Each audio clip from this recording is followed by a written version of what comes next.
The only thing worse than Fear the Walking Dead ratings are our views on this show. It's the season 2 premiere. It's monster. I'm ready to see some monsters. I'm ready to see some deaths. But instead, we get a boat filled of jobbers. We do, but you know what? You mentioned that nobody is watching our videos, but then again, at the same time, nobody's really watching Fear the Walking Dead, so you know what? It's as expected. I don't blame people. And even if they do watch Fear the Walking Dead, I mean, reliving the episode, it's just not worth it. So Yep. you want to forget the episode, not as go into Clay YouTube. Morrow said, it's the soldier in us. When you see a task, you have to see it through. Yeah. And that's exactly what this show is. That's why we're here. After season 1, we wanted to drop it on its head and never look at it again. Dig it 6 feet under and shovel the dirt on top. But you know what? We're going to carry it through, guys. We are going to finish watching Fear the Walking Dead, even if it kills us, even if it makes us never want to watch a TV series again. We're going to do it because that's what we do in Fog Entertainment. We never give up. We never give As up. John Cena would say. Right, and just like the guys on D-Day at the beaches, we kick off at the beaches. Do these guys give up? Chris certainly's give up because his Moz died and he's just sitting there crying. And Did not like the start of this episode. So rushed, right? Yeah, so there's like a fast forward skip. I don't know how much time is fast forward. I wouldn't say not long because his mum's corpse is there. No, I'm not saying it's necessarily long, but it's like I feel like there didn't need to be a skip at all. Also, right, how did Strand's house get overrun within the space of hours? Yeah, because by the end of season 1, literally everything's safe. There is no zombies. There is no walkers. The only thing we've got is Travis killing Chris's mum. His ex-wife. So that's all we have. But season 2 starts with like the beach on fire and like walkers everywhere, and them desperately trying to get onto like a speedboat. And it's like, how did this happen? Honestly, how did it go from them being in complete safety to them being surrounded and, you know, everything's on fire? It was almost like there'd been a riot or something like that. Yeah, there were only people there. So how did this happen? Yeah, it just... It's not like it was full of civilians and this place had been attacked and people tried to, like, ransack his home, his property. I mean, they were literally still the only people here, so I just don't see how things got out of hand so quick. Yeah, I feel like that this season should have, like, maybe just spent the first episode in his house, then it gets under attack, then they get to the boat in the second episode, rather than just this clusterfuck of a start. Yeah, I would have liked that. I mean, they could have said, look, we're going to stay here. Strand could have... We'll wait till morning.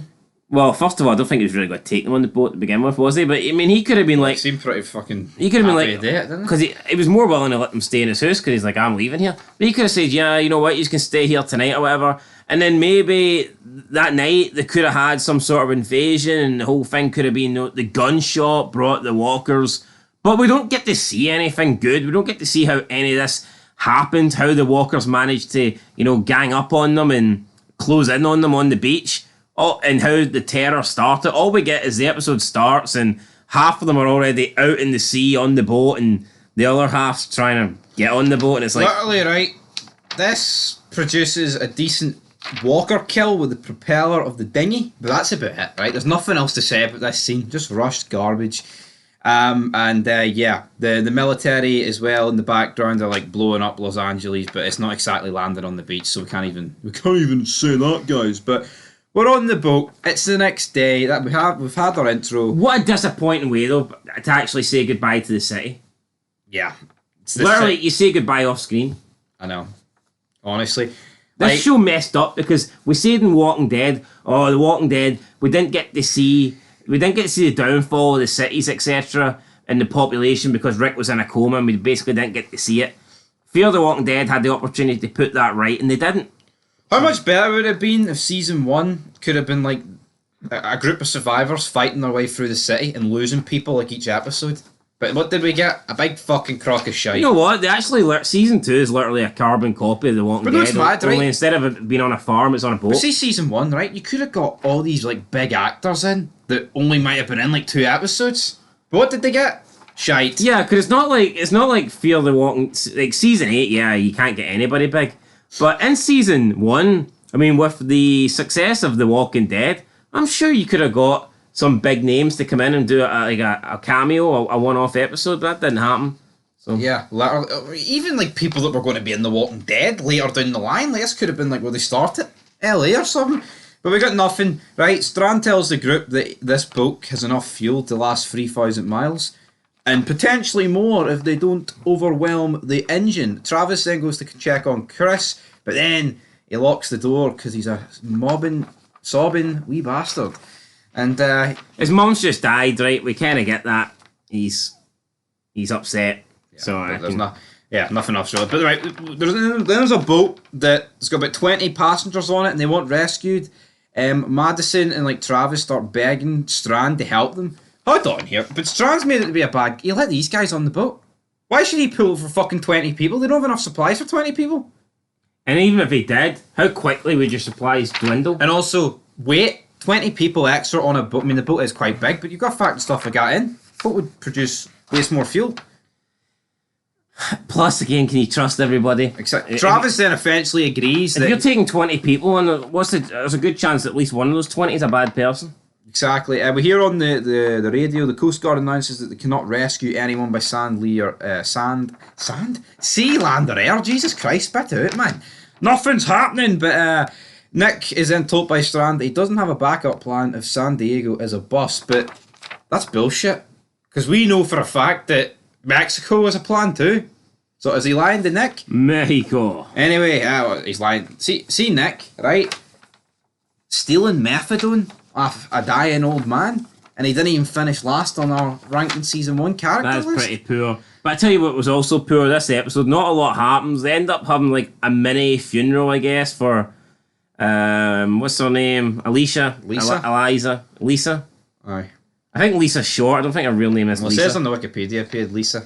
Alright, well, But we see Chris, he kind of bonds with Daniel here because they both lost family members. yeah, and I think he teaches them how to fish. I guess that was a little bit cool. I think that's in like 2 episodes. Oh time, my god! I don't think while his mum's dead corpse is lying there, he wants to go fishing. Yeah, so they're bonding a little bit, and then like Chris isn't there, and they're like kind of saying some nice things about Lisa while she kind of like just lays down on this bed or whatever. And then Chris comes out and basically just has everyone saying things about his mom, and he just pushes her into the sea and then walks off. Yeah, that's literally it. Travis isn't happy, but Chris doesn't care. She's like, she's dead. She's dead. Well, it doesn't really call him daddy. He goes, you shot her, man. Yeah. Again, you know what? I don't want to pin too much on Travis, but she was bit. Why not say your goodbye to your fucking son? See, when you get bit, right, I'd say you've at least got 6 hours. I'd say you've got more than that. Well, yeah, but I'm saying at least. Honestly, Travis does end up getting punched here by his son. Also, we have got Alicia making contact with this guy called Jack on the radio, and you can just see where this is going for the fucking get-go, can't you? Jack. Is this Titanic? Jack, get the door, Jack. Because I'm no going in the water, Jack. But yeah, Jack. I mean, that was pretty much it. Like, we're not actually burying this. We're not making this up. This was a lackluster premiere. Yeah, like anything action-packed happened in the first 2 minutes of the show. Yeah, like Alicia giving away. I mean, not exactly crucial information this episode, but I mean, not an awful lot here. But essentially, we then get this boat that's tipped over, and then for some reason, we've got Nick and Chris who just decide to fucking jump in after it, man. Honestly. How stupid was this though? These two decide to go for a swim, then out of nowhere this boat appears, and remember the smoke? Yeah. And then Strand's sitting there thinking, why the fuck did I bring these jobbers on this boat with me? And then he spots a boat approaching. Oh no, what's going to happen? Then we get some effect at getting close to Chris and Nick, and then eventually we end up back on the boat, and then we're kind of wondering, oh no, who's going to be coming for us? You know what? This was horrible though, because it was almost like they were so safe on the boat, yet they had to make the characters do stupid and idiotic things to try and bring a bit of unsafety to their lives and put them in a bit of danger. It's like, really? It just brings up the fact that the characters all suck and they can't have conversations to make an episode good. That's what it boils down to. Yeah, I feel like seeing that the original Walking Dead cast, are Shane and Rick going to go fucking skinny dipping if they're on a boat safe? Absolutely not. Absolutely not, guys. You know what? We have to rate this episode out of 10. Fucking shite. And I'm going to give I'll it... give it a 2. I'm going to give it a 2. Don't even know why it's getting a 2, but it's getting a 2. I feel like Strand is the only thing keeping this show above water. Yeah, a lot of people 1 like and his Daniel. boat, and 2, he's alright. He's an alright character until we get to Mexico, and then I don't know what the fuck happened. But anyway. Mexico, my friends. But anyway, guys, that's it for Monster. Till next time. Peace.